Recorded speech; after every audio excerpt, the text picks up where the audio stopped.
Okay, so I want to just share this with you guys because I want everybody to understand how often this type of craziness happens, okay? And how we are on a knife's edge when it comes to rank stupidity ruling the industry. Like, it's crazy, okay? It's crazy.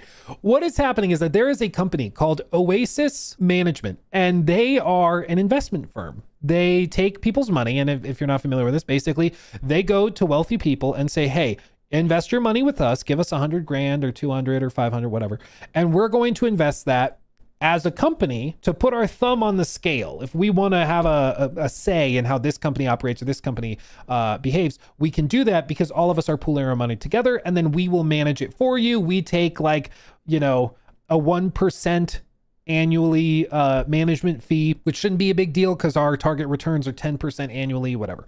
So they're one of these groups, but Oasis Management is a company that's been around before. And what we're talking about today is that they have started to acquire significant stakes in a few different companies, but the one we're talking about today is in Kadokawa Corporation, which is the parent company that owns FromSoftware, okay? So Kadokawa is their big media company in Japan. They own like a bunch of magazines, a bunch of anime shops. They own a bunch of stuff. But the one most Westerners know is that they own FromSoftware. Okay.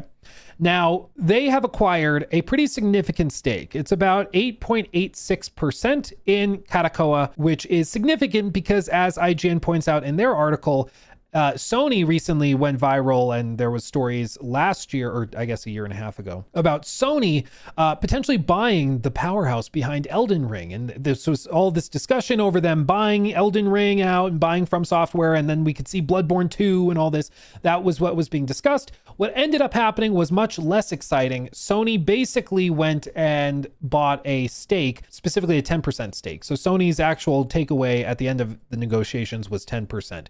This puts this group very, very close to Sony's total stake. So when we're talking about influence, this group has almost as much say in the company's operations as Sony does, okay? What are they asking for?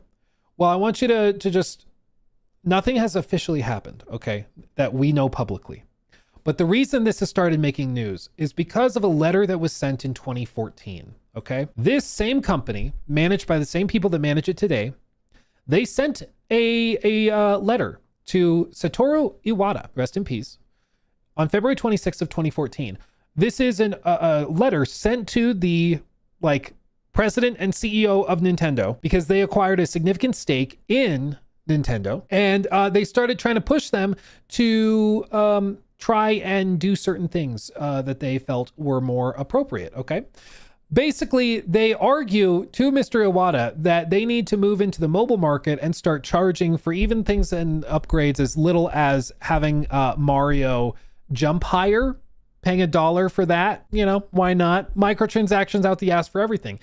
He says, I'm following up. This is from one of the managers of the fund. I am following up on my letter to you dated June 11th, 2013, in which I wrote to you that as both customers and shareholders, Oasis would like to see Nintendo develop and sell games for the iOS and Android platforms, and that as a shareholder, or as shareholders, we look forward to participating in your current business and future success. I was prompted to write this follow-up open letter to you after analyzing Facebook's purchase of WhatsApp for $19 billion.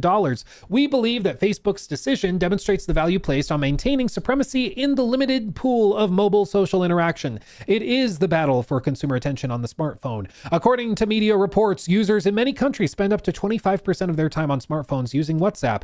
As the holder of what is arguably the largest library of casual games, Nintendo is well placed to make an immediate entry into mobile. Adapting the Nintendo library for smartphones could profoundly alter the complexion of the attention share currently occupied by Facebook, WhatsApp, and mobile game developers. The same people who spent hours playing Super Mario, Donkey Kong, and Legend of Zelda as children are now a demographic whose engagement on the smartphone is valued by the market at well over $100 billion if we look at the aggregate value of all companies competing for the attention on mobile. In 2013, they point to specifically what they can learn from Netflix on this about Netflix's growth. Candy crushing casual consoles. This is so 2014. If you don't remember, in 2014, the whole push was consoles are dying, everything is mobile. I remember there being articles and videos made at the time where it's there's not going to be a PlayStation 5.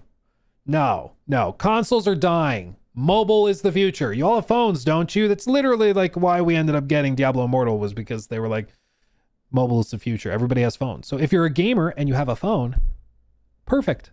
We don't need to do anything else. We're good. We're good. And that's the mentality that pushed this as well. But you may recall that Nintendo ended up taking heeded of this advice as time went on. So yeah, as you can see, they point out that there's other companies that are trying to do what Nintendo does and are ripping off their IP and stuff like this. But this is the part that people remember, okay? We understand free-to-play game development is an art unto itself. Zynga, a company with significant experience developing Facebook games, felt it was necessary to bring in expertise and acquired Natural Motion Games last month for $527 million. While free-to-play might need more maintenance, this model can extend the life of the game IP and lower the volatility of cash flows. We believe Nintendo can create very profitable games based on in-game revenue models with the right development team. Just think of paying 99 cents just to get Mario to jump a little higher. Imagine that being like yeah, that'll convince him. Nintendo, as you have eloquently stated, is a company with a history of pivoting. Oasis believes that time has come again. As a shareholder, we are asking Nintendo, for the sake of the company and for the sake of its IP remaining relevant, to embrace the change underway in the sector. We own Nintendo stock because we believe that Nintendo, when it does pivot, the upside for stakeholders will be huge. I would welcome the opportunity to meet with you and discuss ideas further. Okay. These are the guys that now have a 10% stake in the parent company of FromSoftware. Yeah. Oh, and let me show you this. Like they heeded this advice. Super Mario Run was launched December 16th, or December 15th of 2016 on iOS. March 22nd of 2017. Just 2 years later, after that letter, they would release a mobile game version of Mario. That was certainly like monetized out the ass. They did heed this advice because like, actually, these guys are making a lot of sense. These guys are making a lot of sense. And now these same investors that did actually make an impact and get Nintendo to do something, they are now taking a big stake within the parent company of FromSoftware. Now, to be clear, this has been happening, like they've been acquiring stakes and stuff. So that is important to note that they have not, as of yet, written an open letter. This letter to Iwata was an open letter, meaning that it's sent to Iwata to his desk or whatever, and the media can pick up on it and it can garner the attention of other investors who maybe, if they also see that, they're like, oh, that is a good idea, and they push for that. So for example, if they were to do something like this, where they write an open letter to the CEO of Kanakoa, and he says, I think we should do Elden Ring. I know they have Night Rain already, but I think we should do Bloodborne online. Even better, Bloodborne 76. The name came to him in a dream. And they decide to push together a Bloodborne game that is monetized with like live service mechanics, and maybe it's also a mobile game or whatever. And he's pushing for this. And then other companies that own stakes of Kadokawa see that and they're like, that does make sense. We should totally do that. Even though Oasis only has an 8% or almost 9% stake, a 10% stakeholder like Sony could come in and be like, yeah, we think we should do that too. That's easy money. And then somebody else comes along and is like, oh, I think we could do this. Okay. Oh yeah, we should do that. Then you're up to a 30% voting stake that's pushing for this. And they start to really push and push and push. And then it starts to spin until eventually the pressure on the CEO to make something like this happen grows to the point where they actually do it. Which seemingly is what happened with Nintendo, is that Satoru Iwata, he was not, it didn't seem like he was the type of guy to push for like over monetized mobile games. Maybe he was, but it didn't seem, at least from what I understand of him, like that's his typical, or was his typical MO. But when the investor pressure grows to a certain point, there's only so much you can do. Your job as an executive is to serve the interests of the stakeholders and the shareholders more specifically, because they're different, but the shareholders specifically, you got to serve them. And if they start to demand something from you, you need to figure that out. So you could point to something like Night Rain as being a product of this type of mentality.